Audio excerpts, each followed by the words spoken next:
certeza. Então vamos partir para a segunda do Ellefson, né? Que é a dobradinha Ellefson da noite, mas essa segunda aqui deu treta. O homem tá animado. Ele dá a seguinte declaração: era basicamente legal para um cara do metal dizer que gostava do Nirvana. E ele falou isso, tem um contexto, né? Ele foi questionado, né, sobre a ascensão do Nirvana, a ascensão do grunge nos anos 90, já que o Megadeth estava em atividade, né, naquela época. Ele era um membro do Megadeth, talvez a melhor fase aí do mainstream para o Megadeth foi nessa época, né? E aí ele responde o seguinte: eu morava em Los Angeles, então, saindo do álbum Rust in Peace do Megadeth, isso foi em 1991, estávamos começando a escrever Countdown to Extinction. E eu me lembro de dirigir pela rodovia, que era a grande estação de rock, e eu me lembro de ouvir uma música chamada Bridge.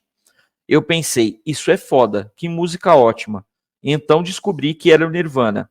E eu gostei do Nirvana, achei que eles eram legais, adorei o som deles. E era basicamente ilegal para um cara do metal dizer que gostava do Nirvana. Você seria basicamente crucificado e fuzilado ao estilo execução sumária. Então não era permitido a nenhum de nós dizer isso. E aí, o legal que ele fala foi o seguinte: o cara perguntou se o Megadeth teve influências do grunge em meados dos anos 90. E aí ele responde o seguinte: olha, eles mudaram as coisas. De repente, passamos das bandas de hair metal para as bandas de Seattle, especialmente com a MTV, os meios de comunicação e outras coisas dando visibilidade. E acho que fomos pegos um pouco nisso também. Quando lançamos o Euthanasia, nosso primeiro single foi Train of Consequences, que foi bem recebido. E a Tulemon não foi. Então os fãs basicamente mudavam de canal. É claro que as bandas começaram a alterar o som delas um pouco, principalmente a imagem. Elas continuaram sendo bandas de metal em sua maior parte. O Metallica e o Megadeth com certeza sobreviveram. Nós nos adaptamos e sobrevivemos. Alguns dos nossos contemporâneos apenas mantiveram o rumo das coisas como eram e, como resultado, seus negócios ficaram menores. E isso foi por mais de 10 anos, até chegar à década de 2000. Então, sim, os anos 90 foram difíceis, especialmente para bandas de thrash metal, porque houve Seattle e depois veio o nu metal, você sabe, o Korn, o Cold Chamber, o Limp Bizkit e etc.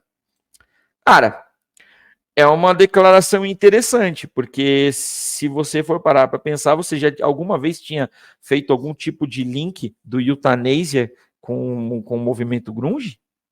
Pô, não, cara. Assim, a gente sabe que a sonoridade do Euthanasia é uma sonoridade diferente do que o Megadeth vinha fazendo até então. Mas, assim, para mim foi um.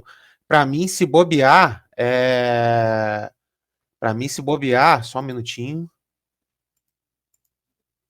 Ai, ai. Para mim, se bobear. Foi um. Tem mais a ver com o Black. Fala mais sobre Black Album do que sobre o movimento grunge. Entendeu? Então, assim, o que acontece? O Black Album, ele foi um álbum que impactou muito o cenário metálico ali pelo início dos anos 90, né? Então, porque você teve uma banda ascendendo a um nível, estourando a bolha e alcançando um sucesso que até então era uma coisa surreal para o cenário do metal da época. Então, para mim, a mudança de sonoridade do Megadeth a partir do Euthanasia fala muito mais sobre o lançamento do. Sempre falou para mim muito mais sobre o lançamento do Black Album do que sobre a ascensão do Grunge. Até fiquei meio surpreso quando eu li isso aí vindo da, da boca de um cara que estava vivendo o movimento na época, né? Pelo lado do heavy metal. Agora, com relação ao que o que ele fala sobre realmente parecer ser proibido para o pessoal do metal assumir que gostava de grunge na época, cara, então, eu ouvia grunge, tá? Não era uma parada que eu ouvia todo dia, eu não tinha tantos CDs quanto eu tinha CDs de metal, mas eu tinha algumas coisas. Então, assim, assim o, eu lembro de pegar o iniciozinho do Nirvana, principalmente com o Nevermind. Lembro também de pegar Alice in Chains e tal. A única banda dessas que estava estourando na época, que nunca fez muito a minha cabeça, foi o Pearl Jam. Agora, eu ouvia, cara. E era uma coisa que você meio que ouvia por tabela também. Quando a gente falou do Guns N' Roses e do Skid Row, que a gente ouvia muito por tabela, às vezes a gente nem precisava procurar porque tava estouradaço, o grunge também ficou do mesmo jeito. Assim como quando o Metallica lançou o Black Album, também você ouviu o Black Album por tabela. Quando o Iron Maiden lançou o Fear of the Dark, você ouviu o Fear of the Dark por tabela.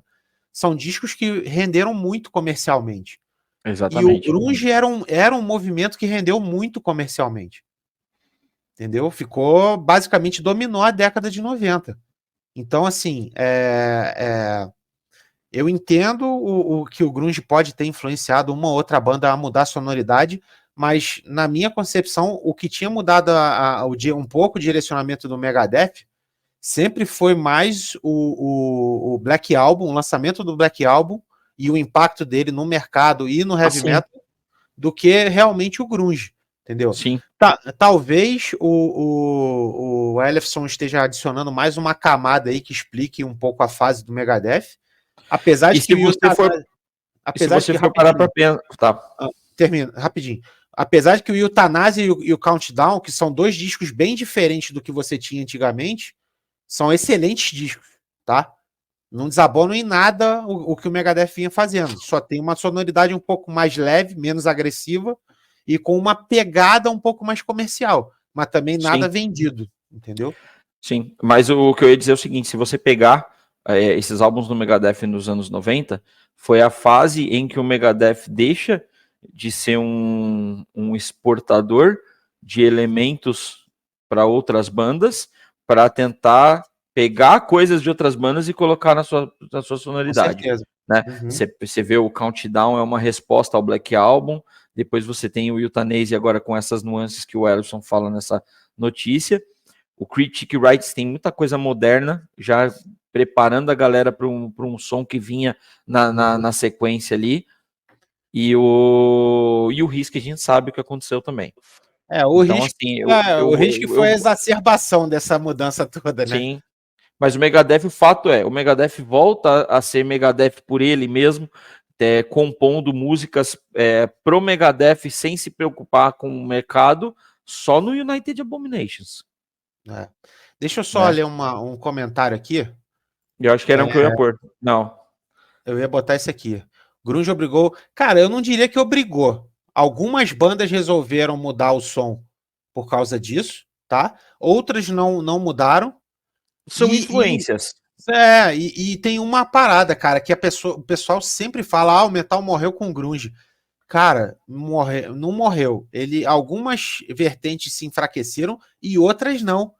O death metal, a ascensão do death metal se deu em paralelo ao grunge, tá? Então, assim, a questão é, o que você tinha como status quo do metal na época realmente sofreu um certo abalo, mas não deixou o metal não deixou de fervilhar por causa disso, pelo contrário. Pelo contrário. Se você pegar essa playlist que o Fábio montou dos anos 90, você vai ver uma porrada de bandas Exatamente. de death metal lá, cara. Por que você vai ver essa banda? Inclusive, essa playlist, ela foi. Eu trabalhei nela hoje, praticamente a parte da tarde, por conta dessa declaração do David Ellison, porque eu lembrei Uhum. que no site do Mundo Metal eu tinha feito uma vez uma playlist anos 90, mas foi lá no comecinho do site, e a gente não trabalhava ainda com o Spotify, e eu tinha montado no YouTube. E quando eu fui voltar nesse post hoje para eu fazer uma repostagem, dar uma atualizada nele, eu vi que aquela playlist que eu tinha publicado no site, ela já estava fora do ar. Então eu peguei, praticamente reescrevi o post inteiro, e de 30 músicas a playlist foi para 80 no Spotify.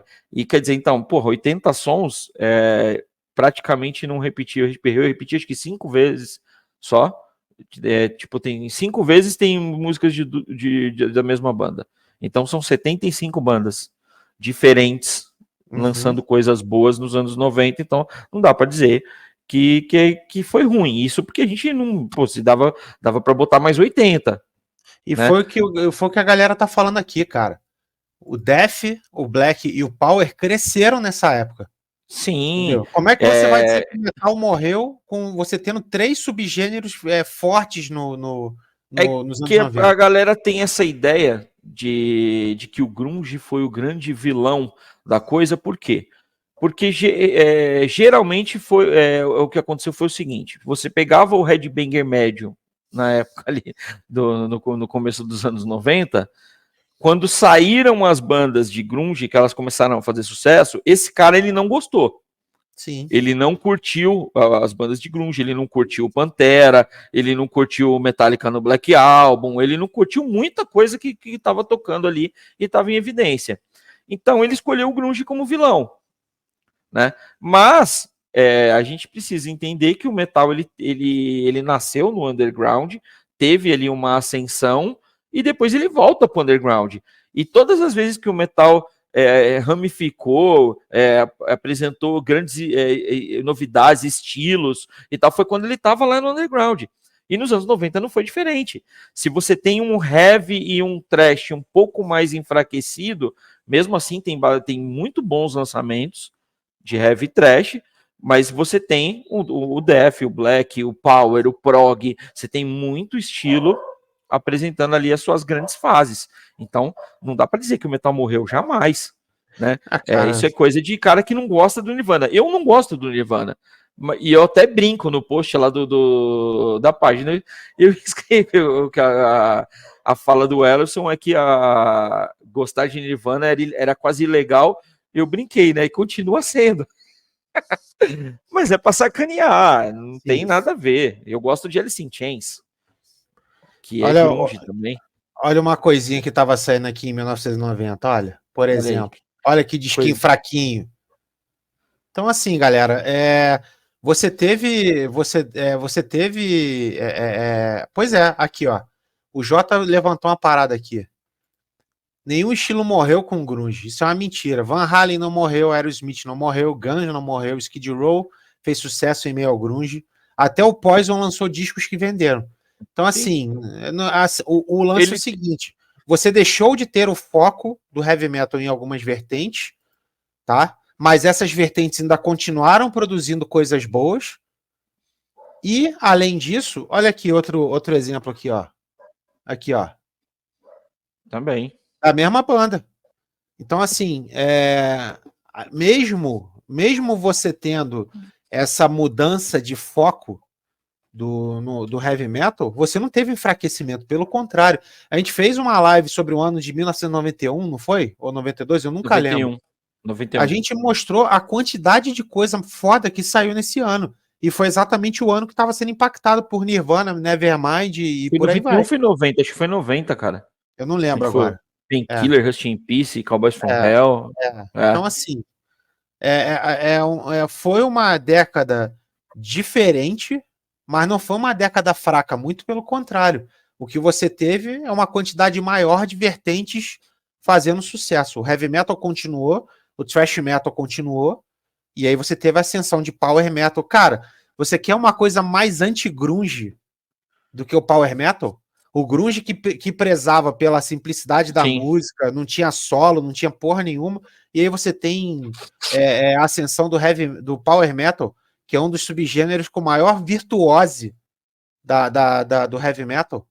Você tem as guitarras super trabalhadas, vocal agudo. É claro, o auge do power metal que o Dan tá falando, não dá para comparar, por exemplo, com o Metallica via Black Album no mainstream. Não foi isso. Não. Deixa eu ter mais dois comentários do Jota aqui que eu gostaria de responder.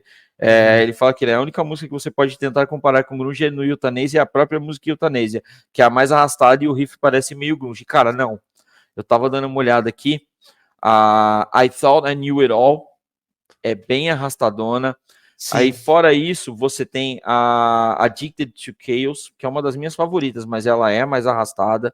Você tem a Family Tree. Você tem a Elysian Fields, que até no tema é um negócio bem depressivo e tal. Então, assim, se você parar para pensar direitinho, tem mais coisa assim. É que a gente nunca tinha linkado, então fica meio estranha a declaração, mas dá para linkar outras coisas. E tem um outro comentário dele que foi agora, né? Qual dessas bandas que eu falei foram afetadas? Cara, afetadas elas foram. Todas. todas elas foram afetadas. Todas elas venderam bem menos álbuns, porque isso é histórico. Eu lembro que na época do grunge, a galera queria banda grunge, cara. Tem banda de grunge que tocou na época que fez sucesso com 1 ou 2 músicas e depois sumiu. Mas essa 1 ou 2 músicas garantiu para os caras vender tipo 1 milhão de cópias. Isso aí. Saca? E as bandas de metal, as bandas de hard, principalmente as de hard, que o metal ainda conseguiu ficar ali nas paradas por causa do Pantera, do Metallica, o próprio Megadeth. Agora, o hard, só as grandonas mesmo. Tipo, você vê que o Carnival Souls do Kiss naufragou, você vê que teve um monte de banda ali que vendeu menos, foi menos gente nos shows. As grandonas não sentiram tanto esse impacto, mas as que eram médias sentiram. Você vê que o próprio Skid Row, que conseguiu ali um estrelato meteórico com os 2 primeiros discos, quando chega no Subhuman Race, em 95 isso, os shows já estavam bem esvaziados, a galera não estava mais querendo saber de ouvir Skid Row, não. Você vê que o Subhuman Race só teve um single, que foi a My Enemy, acho que teve mais uma baladinha lá, né? Não vou lembrar, que é uma música que eu nem gosto, mas não teve nem metade do sucesso que teve no Slave to the Grind.